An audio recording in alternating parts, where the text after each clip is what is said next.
En esta exposición hay dos trabajos realizados no hace muchos años. Uno tiene que ver con la representación de Internet, de qué forma se ha ido construyendo la metáfora de la nube, y el otro tiene que ver con una acción, con una performance sobre cómo incorporar, cómo encarnar procesos de distribución de datos. En Cloudplexity podemos ver de qué manera se ha ido construyendo esa metáfora de la nube. Son imágenes extraídas del archivo de patentes de los Estados Unidos, no son cosas que he dibujado yo, y de alguna manera se va viendo de qué forma se enfrenta la mano humana a la hora de representar algo tan complejo como Internet. Mi formación es bastante tradicional en Bellas Artes, me especialicé en escultura y a mí siempre me han interesado las relaciones espaciales.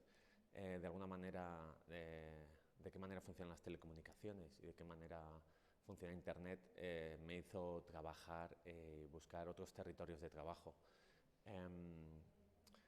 Creo que hoy en día todos trabajamos o estamos bajo la sombra de determinadas tecnologías o formas computacionales. No creo que ninguno de nuestros oficios o sectores se escape a esta influencia.